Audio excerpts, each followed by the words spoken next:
인간의 특징 중 하나가 자기 자신에 대해서는 한없이 관대하고 타인에게는 엄격한 잣대를 기준으로 합니다. 그래서 내가 실수하는 것, 내가 좀 못된 짓 하는 것은 사람이 실수도 할 수 있지 뭐 하고 자위합니다. 못된 짓을 하고도 미안하다는 말로 얼버무리고 은근슬쩍 넘어가려 합니다. 그러나 타인이 실수하고 타인이 잘못하는 것은 용서하지 못하고 원망하고 미워하고 저주까지도 합니다. 그래서 내가 하면 로맨스고 남이 하면 불륜이라는 말이 있습니다. 오늘 본문도 바로 그런 내용입니다. 바리새인들과 사두개인들은 할례를 안식일날 시행하면서 안식일을 제대로 지키지 않으면서 안식일날 병자 고치고 일어나 네 상을 가지고 걸어가라고 했다는 그것 때문에 예수님을 어떻게 하든지 죽이려고 여러 가지 공작을 꾸며 댑니다. 거기에 반해서 예수님은 어떻게 하든지 모든 사람을 살리고 구원하시려고 애쓰는 모습이 기록되어 있는 것이 오늘 본문의 내용입니다. 오늘 본문을 공부하면서 우리의 시선은 바리새인들과 사두개인들의 시선인가 아니면 예수님의 시선인가 한번 반성해 보셔야 됩니다. 그래서 항상 예수님의 시선으로 나 자신의 행동과 나 자신의 마음을 항상 바라보는 훈련을 하시고 기도함으로써 내가 예수님의 제자가 되고 예수 그리스도의 말씀 안에서 행동하고 생각하고 예수님의 마음을 품음으로써 진리가 우리를 자유케 하는 그런 신앙의 단계까지 성숙되어 가는 우리의 믿음 생활이 되기를 소망합니다. 그러면 첫 번째, 간음하다가 잡혀온 여인에 대해서 보시겠습니다. 오늘 본문 요한복음 1장 1절 보시면 예수님은 감람산으로 가시다 이렇게 기록되어 있습니다. 예수님이 공생애를 시작하시고 가는 곳마다 바리새인과 사두개인들과 부딪히고 스트레스를 많이 받으셨습니다. 그래서 예수님은 그들과 부딪히면서 받은 그 스트레스를 풀기 위해 감람산에 가셔서 하나님과 대화하고 기도하면서 그 스트레스를 풀었던 것 같습니다. 저나 여러분도 세상 살아가면 스트레스를 많이 받게 됩니다. 그런데 그 스트레스를 우리가 어떻게 푸느냐가 문제입니다. 어떤 사람은 스트레스를 받아서 자기 자신을 학대하고 또 가족이나 이웃들에게 그 스트레스를 풉니다. 자기 자신을 학대하는 것은 바로 자살로까지 이어지게 되고 이웃이나 가족에게 스트레스를 푸는 것은 폭력까지도 일어나게 됩니다. 우리가 이렇게 스트레스를 풀어서는 안 되겠습니다. 예수님처럼 하나님과 대화하고 하나님의 말씀을 읽고 묵상하면서 그렇게 스트레스를 풀어야 될 줄 믿습니다. 자, 그리고 이제 본문 말씀 2절 이하를 보면 날이 밝아서 예수님은 다시 성전으로 들어오셔서 가르치고 계시는데 바리새인들과 사두개인들이 간음하다가 현장에서 잡혀온 여자를 데리고 예수님께 왔습니다. 선생이여, 이 여자가 간음하다가 우리에게 잡혔습니다. 율법에서 이 여자는 돌에 맞아 죽어야 되는데 선생은 우리에게 이 여자를 어떻게 하라고 어떻게 처리하라고 말씀하겠습니까? 하고 물어봅니다. 참으로 난처한 입장에 서게 된 예수님입니다. 왜냐하면 율법에 의하면 분명 돌로 치라고 명령되어 있습니다. 간음하다가 잡혀온 여인은 율법에 의하면 분명 돌로 맞아 죽어야 됩니다. 그러나 이 땅의 죄인들을 살리고 구원하시고자 오신 예수님이 만약에 돌로 치라 한다면 그 예수님의 뜻과 이상과 맞지도 않고, 또 하나는 그 당시 이스라엘은 로마의 지배를 받고 있었으므로 이스라엘 사회에서 재판권이 없습니다. 모든 재판은 로마 정부에서 하게 되어 있습니다. 그러므로 만약에 예수님께서 율법에 따라서 돌로 치라고 명령한다면 그것은 로마 법을 어기는 것이 되고, 그로 말미암아 이 바리새인들이 로마 법정에 예수님을 고발할 수 있는 그 함정에 빠지게 되는 겁니다. 그래서 예수님은 아무 말씀도 없이 손가락으로 땅에 글을 쓰고 계시다가 바리새인들이 재촉을 합니다. 어떻게 해야 할지 빨리 말씀하시오 하고 추궁을 하니까 그제서야 예수님은 말씀합니다. 너희 중에 죄 없는 자가 돌로 치라 말씀하셨습니다. 너희 중에 죄 없는 자가 돌로 치라. 세상에 죄 없는 사람이 있습니까?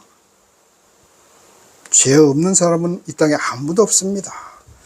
인간은 누구나 불완전하고 범죄할 수밖에 없습니다.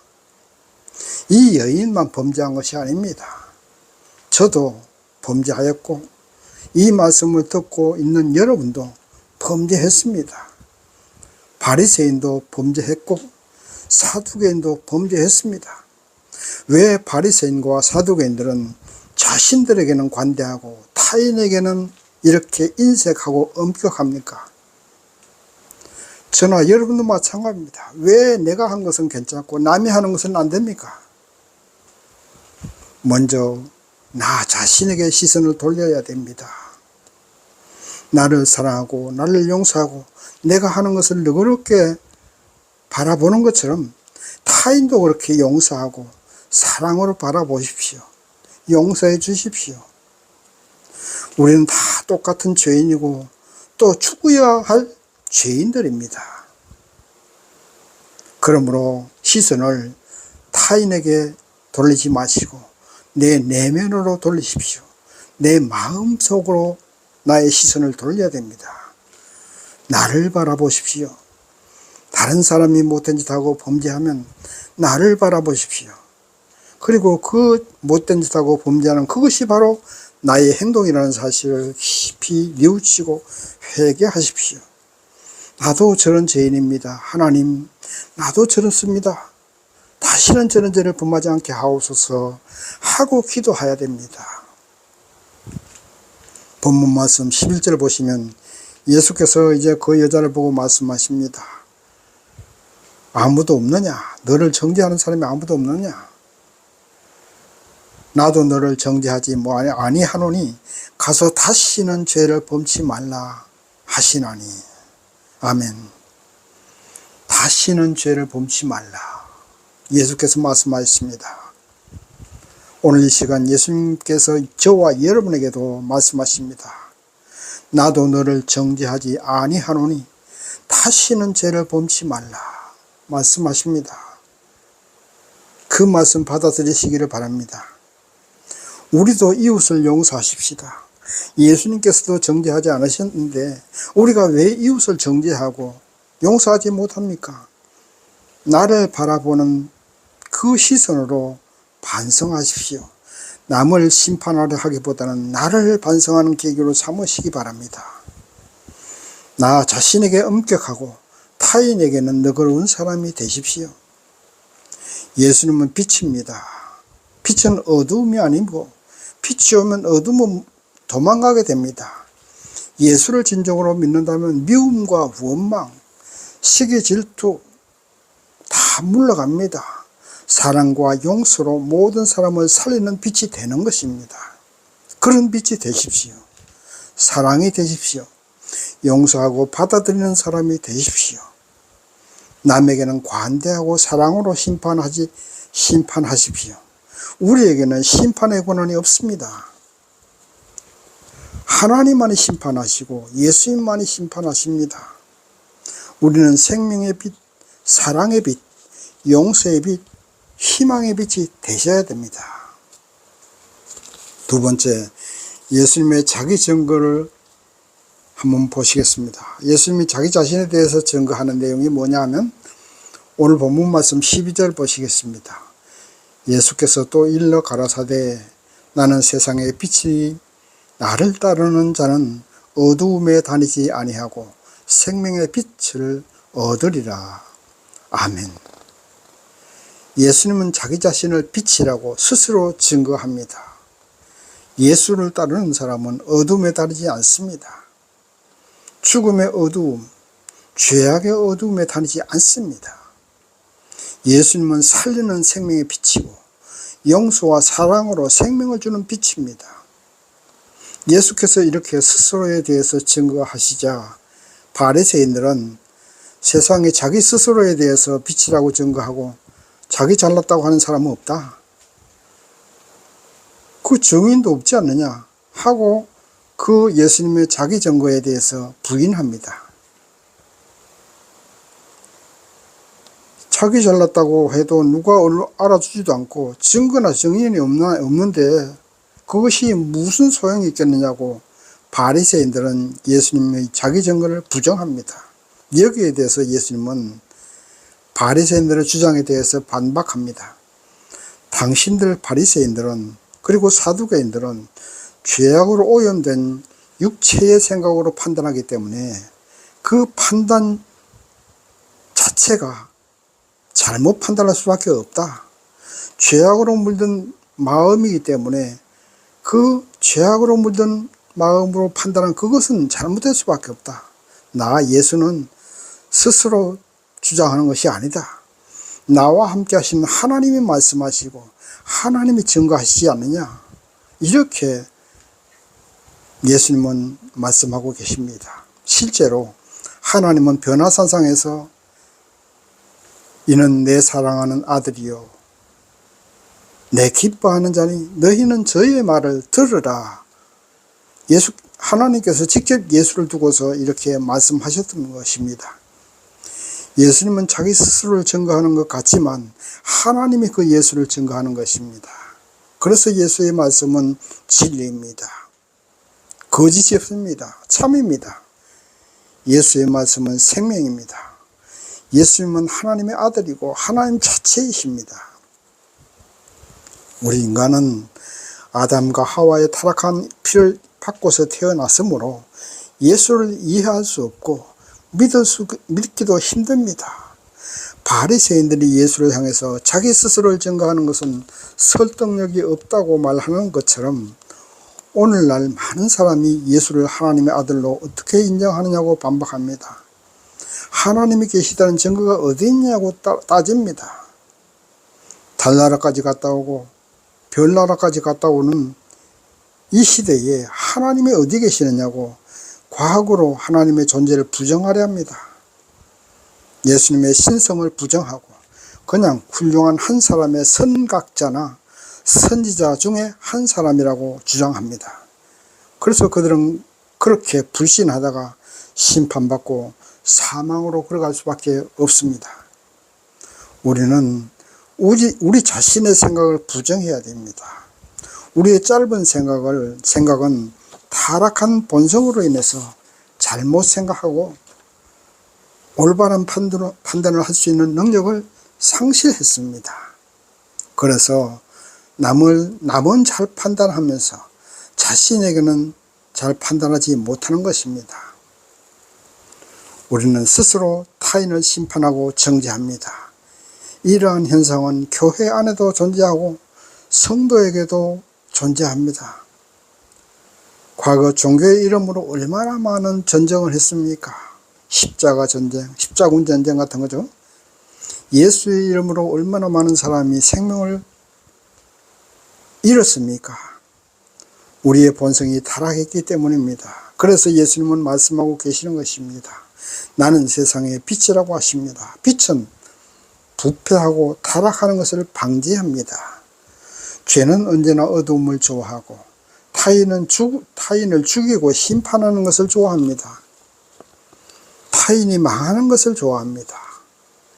입술로는 동정하고 입술로는 위로하면서도 속으로는 그렇지 않습니다. 타락한 피를 이어받았기 때문입니다. 우리 속에 죄가 있기 때문입니다. 그래서 우리는 예수를 따라야 합니다. 빛이신 예수를 따르고 진리이신 예수님의 말씀에 순종하면서 살아가면 사망이 우리를 망하게 하지 못합니다. 예수께서 원수 같은 바리새인들을 어떻게 하든지 변화시켜서 그들을 구원받게 하려 하신 것처럼 예수를 진실로 믿고 따른다면 우리의 원수를 위해서 기도하고 우리의 원수를 위해서 십자가에서 죽을 수도 있는 것입니다. 그 죽음은 영원한 죽음이 아니라 영생의 부활로 가는 하나의 과정에 불과한 죽음입니다. 영광의 죽음인 것입니다. 그래서 사망은 우리를 구속하지 못합니다. 사망이 없는 우리입니다. 그래서 진리 안에서 사랑으로 승리하고 진리 안에서 자유를 누릴 수가 있는 것입니다. 세상이 우리를 감당하지 못하기 때문입니다. 사망이 우리를 감당하지 못하고 우리는 진리 안에서 자유를 얻을 수 있는 것입니다. 우리의 시온성 예수 안에서 감사와 기쁨이 충만한 삶을 살 수가 있습니다. 사단 마귀가 죽음으로 협박해도 미움과 시기 질투의 마음을 우리 마음속에 일어나게 하더라도 예수의 마음으로 능히 승리합니다. 예수의 사랑으로 승리할 수 있습니다. 용서의 사랑으로 승리할 수 있습니다. 이러한 믿음을 우리는 가져야 됩니다. 이러한 믿음을 예수님은 가져야 한다고 오늘 저와 여러분에게 말씀하십니다. 죄는 또 다른 죄를 불러옵니다. 미움도 또 다른 미움을 불러옵니다. 사망도 또 다른 사망을 불러올 뿐입니다.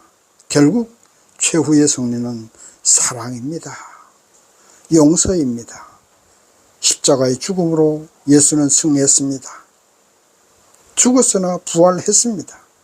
우리는 바로 이와 같은 예수님의 뒤를 따라야 하고 그 예수 안에서 참 자유를 누려야 됩니다. 예수님은 우리에게 빛 대신 예수를 따라 생명의 빛 속에서 참 자유와 기쁨과 행복과 구원을 누릴 수 있기를 원하시는 것입니다. 예수를 따르기만 하면 사망은 우리를 해하지 못하기 때문에 우리는 진리 안에서 예수 안에서 참 자유를 얻을 수가 있는 것입니다. 믿으시기 바랍니다. 세 번째, 예수를 죽이려 하는 무리들에 대해서 한번 보시겠습니다. 본문 말씀 요한복음 8장 48절 말씀 보시겠습니다. 우리가 너를 사마리아 사람이라 또는 귀신이 들렸다 한 말이 옳지 아니하냐. 네, 이렇게 바리새인들은 예수님께 책망합니다. 바리새인들과 사두개인들은 예수를 죽이기 위해서 가늠하다 현장에서 잡혀온 여인으로 예수를 시험하더니 그것도 이제 통하지 않으니까 예수님은 사마리아 사람이라고 하고 미친 사람이라고 몰아붙입니다. 그들은 아브라함도 죽었고 선지자들도 죽었는데 예수 당신의 말을 지키면 영원히 죽지 않는다고 하는 그 말을 수용할 수가 없다고 합니다. 선지자도 아니고 갈릴리 촌사람인 예수가 병자 한 번 고쳤다고 어떻게 하나님의 아들이고 자신의 말을 들으면 죽지 않을 수가 있는가 하고 믿을 수가 없어서 예수를 미친 사람으로 몰아붙이고 사마리아 사람이라고 몰아붙입니다. 사마리아 사람들은 정통 유대인들, 즉 바리새인들이나 사두개인들과 달리 이방인들과 혼혈이 되어서 안식일 지키는 것 같은 것, 또 그런 것도 좀 더 진보적이었습니다. 개방적이었습니다.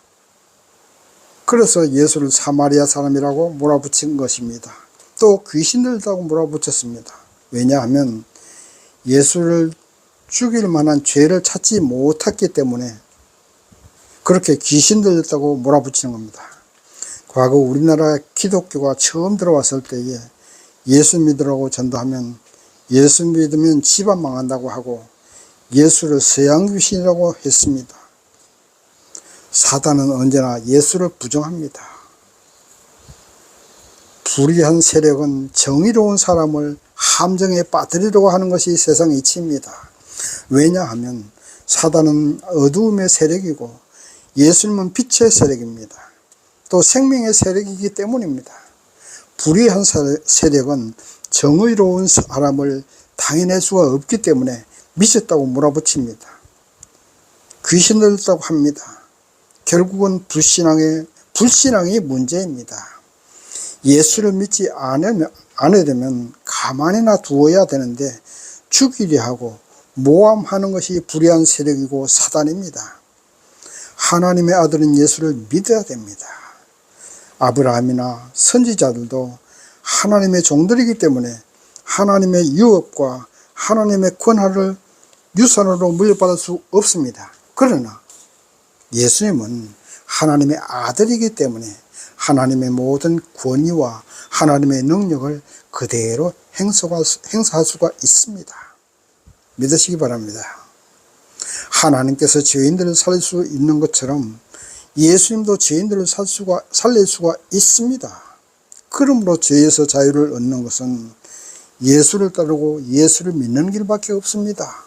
예수를 믿지 못해서 바로 바리새인이 되고 사두개인들이 되는 것입니다.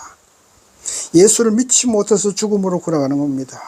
예수만 믿는다면 죽음에서 구원받고 영생을 얻는 길, 그 길로 갈 수가 있는 겁니다. 예수를 믿고 예수의 말씀에 순종하는 것, 그것만이 우리가 생명으로 갈 수가 있는 것입니다. 그래서 우리는 예수님을 내 마음속에 모셔드리고 날마다 나는 죽고 예수만 살아서 내 생각과 내 행동을 예수께서 주장하시면 우리는 죄에서 자유를 얻게 되고 죽음에서 해방되고 영원한 구원을 얻게 되는 것입니다. 문제는 우리의 시선을 타인에게 두지 마십시오. 우리의 시선을 나 자신을 바라보는 데 사용해야 되고 그것을 위해서 기도해야 되고 훈련해야 됩니다. 나의 주장과 나의 생각을 위해서 남을 모함에 빠뜨리려고 하고 불의한 사람이 바로 나 자신인데 타인을 향해서 불의하다고 하고 귀신들다고 합니다. 죽을 수밖에 없는 나 자신에게 시선을 돌리십시오. 남의 심판하다 하고 남의 잘못을 지적하기보다 나 자신의 연약함을 바라보십시오. 그래서 결국은 내가 살 수 있는 것은 예수 안에서 새 생명을 얻는 것밖에 없음을 깨닫고 고백하십시오. 사도 바울이 나는 날마다 죽노라고 고백했던 것처럼 내 생각을 부정하고 내 마음도 부정하고 예수와 하나 되어서 예수의 마음이 되고 예수의 생각이 되고 예수님의 말씀에 순종하는 것이 억지로 하는 것이 아니라 자연스럽게 순종하는 그 단계가 되어야 진리 안에서 자유와 생명을 얻게 되는 것입니다. 이제 말씀을 정리합니다. 예수를 죽이려는 바리새인들과 사두개인들이 바로 오늘 이 자리에 있는 저와 여러분의 모습임을 인정해야 됩니다. 남이 잘 되는 것 배 아프고 남의 자식 잘 되는 것 배 아프고 분명 내가 잘못했는데도 그것을 인정하지 않고 또 싫어하고 자존심을 내세우고 상대방을 불의한 사람으로 또 불의한 세력으로 몰아붙이는 그것이 바로 저와 여러분의 모습입니다. 이 시간부터 예수 안에서 내가 죽어지고 나를 부정하고 예수님이 나의 모든 생각과 마음을 주장하시고 그것을 위해서 기도하십시오. 예수를 나의 구주로 영접하시고 나는 죽었다고 날마다 고백하는 저와 여러분이 되시기를 주님의 이름으로 축원합니다.